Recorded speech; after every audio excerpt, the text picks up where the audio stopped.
আসসালামু আলাইকুম রহমতুল্লাহি ওবরকাতুহু। সম্মানিত দর্শক, আজকের এই ভিডিওটি কেবলমাত্র অর্থনীতি নিয়ে। এ কারণে যে রাজনীতি বলেন, পারিবারিক জীবন, শরীর স্বাস্থ্য, মন মানসিকতা সব কিছু নির্ভর করে আসলে অর্থনীতির উপর। আপনার টাকা আছে, আপনি ভাত পাবেন। টাকা আছে, আপনি চিকিৎসা পাবেন। টাকা আছে, আপনার পরিবার পরিজনের মুখে হাসি থাকবে।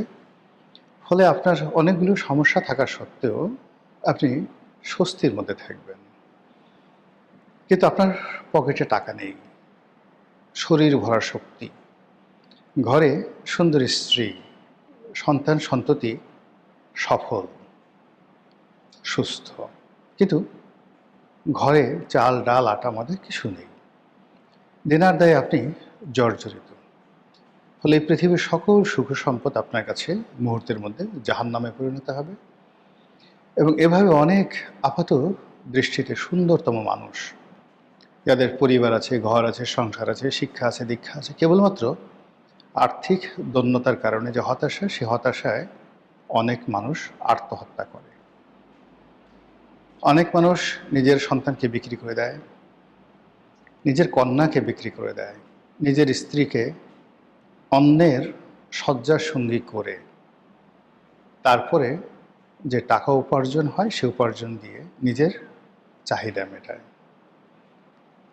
বহু নারী রয়েছে ইতিহাসে, অসম্ভব সুন্দরী, বিকৃত অভাবের তাড়নায় বিকৃত রুচির পুরুষের কাছে গিয়েছে।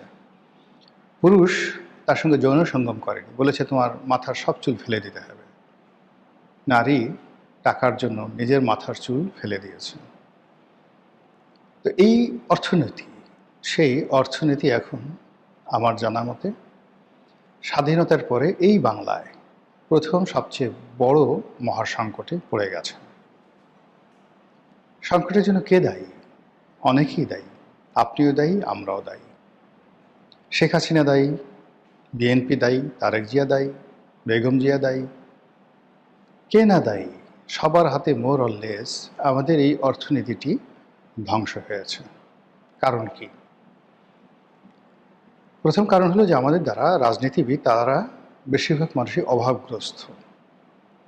বেশিরভাগ মানুষই নিম্নবিত্ত, দরিদ্র পরিবার থেকে আসছে। ভালো গাড়ি, ভালো বাড়ি, তারপরে ভোগ বিলাস, জামা কাপড় ইত্যাদির নানা লোভ লালসা, অপূর্ণ ইচ্ছা, আশা আকাঙ্ক্ষা রাজনীতিবিদদের মধ্যে থাকে। খুব অল্প সংখ্যক রাজনীতিবিদ আছেন যারা আব্দুল মিন্টু কিংবা সালাউদ্দিন কাদের চৌধুরী কিংবা সাবের হোসেন চৌধুরী বা অ্যাটলিস্ট আমি গোলাম মওলা রনি, আমাদের মতে পরিশ্রম করে অর্থ উপার্জন করেছে, সফল হয়েছে। জীবনের ভোগ বিলাসের যত রকম উপকরণ আছে পার্থিব, সবই নিজের উপার্জিত ধনসম্পদ দ্বারা তারা পূর্ণ করেছে। ফলে রাষ্ট্র ক্ষমতা পাওয়ার পর কখনই আমাদেরকে ক্ষমতার যে মোহ, সেই মোহ দ্বারা রাষ্ট্রের একটি পয়সা ক্ষতিগ্রস্ত হতে দেয়নি।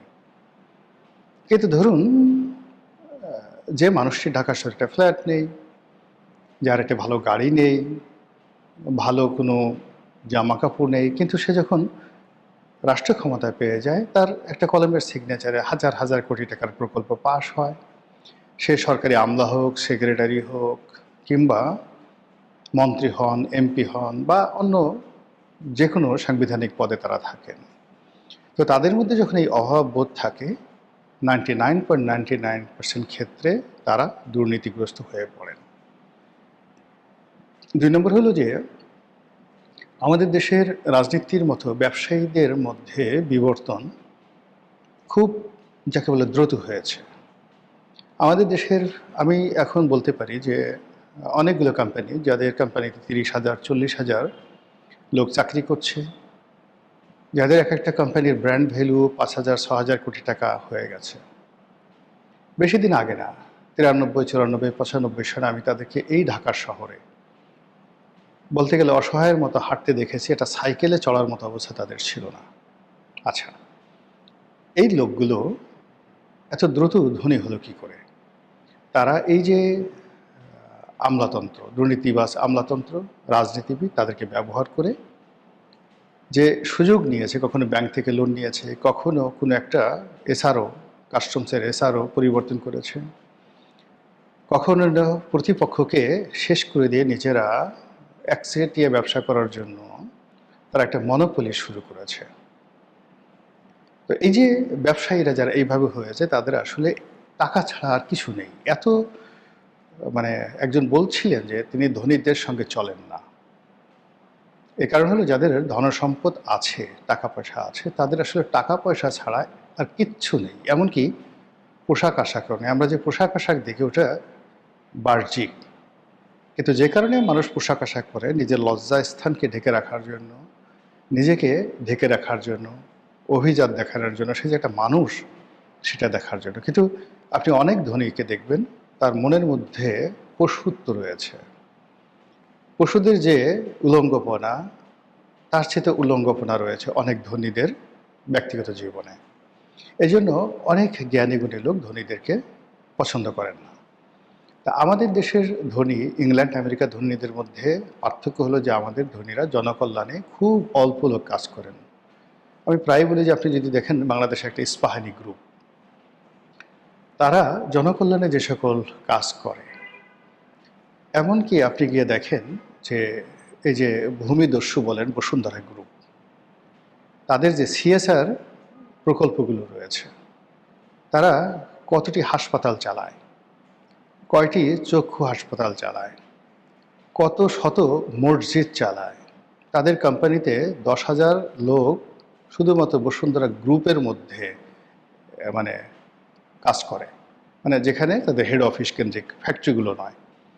এই লোকদেরকে প্রতিদিন দুপুরে তারা বলতে গেলে নাম করা অবস্থায় মাগনায় খাবার খাওয়ায়।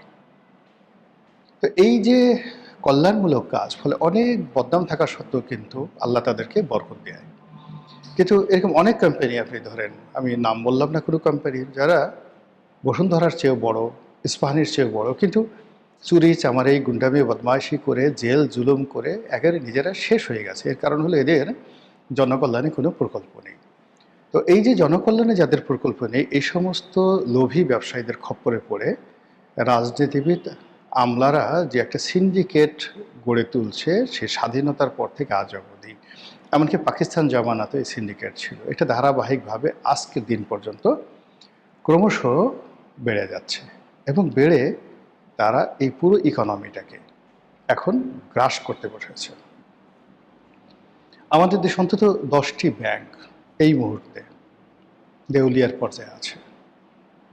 সরকার কোনো মতে তাদেরকে কুইনাইন দিয়ে বাঁচিয়ে রেখেছে, কিন্তু যদি ওপেন আপ করে দেওয়া হয় 10টি ব্যাংক উইদিন 1 সপ্তাহের মধ্যে তারা দেউলিয়া হয়ে পড়বে।